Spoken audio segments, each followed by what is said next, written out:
Welcome back to the Productivity Podcast, where I give you a daily productivity tip so you can get the most out of your time, your talent, and your ideas. I'm your host, Brandon White. Here we go. Today's question plagues office workers, remote workers, and digital nomads alike. How many hours should you really be working? Is the standard 40-hour work week a productivity sweet spot or a relic of the industrial age? Today, we're diving into the research to reveal the optimal work week schedule for maximum output and well-being, and then giving you 5 tips on how to make sure that you're working the right number of hours. First, let's start by ditching the assumption that more hours equals getting more done. Recent research published in the Journal of Applied Psychology titled Dose-Response Effects on Work Hours on Employee Outcomes challenges this idea. Researchers tracked nearly 50,000 workers and found a U-shaped relationship between work hours and productivity. Scientists found that productivity actually decreases after 50 hours a week.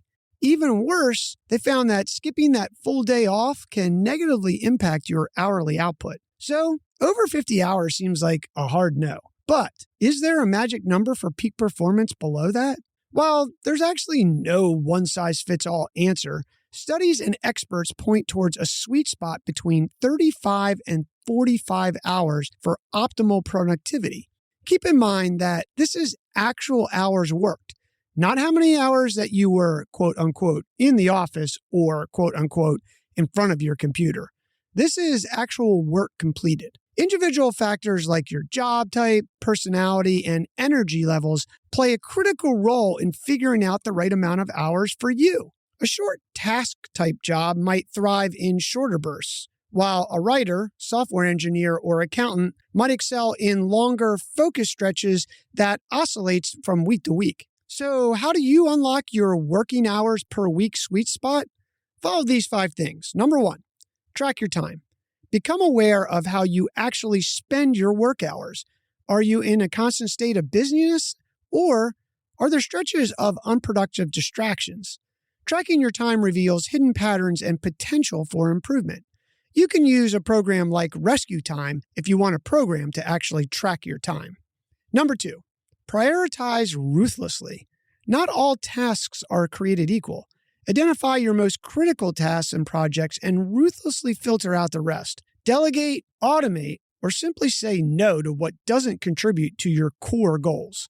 Number 3, embrace focused work. Multitasking is one of the biggest productivity killers. Instead, block out dedicated time for deep work sessions, free from distractions, so that you maximize your output and minimize your mental fatigue. Number 4, listen to your body and mind. Are you an early bird or a night owl? Experiment with your most productive times and schedule demanding tasks accordingly. Pay attention to your energy levels. Lean in when they're high to take advantage of that moment, and take breaks when you're running low and need a short rest. And number 5, experiment and iterate. There's no magic formula that we can give you today. So don't be afraid to experiment with different work week schedules and techniques until you find your sweet spot. Find what works best for you and monitor yourself to make sure that you're in that sweet spot. Remember, productivity isn't just about squeezing in more hours. It's about working smarter and understanding your sweet spot to how many hours a week works for you. By prioritizing, focusing, and respecting your energy levels, you can create a work week that fuels your output, nourishes your well-being, and gets more done than you ever thought possible. Your move.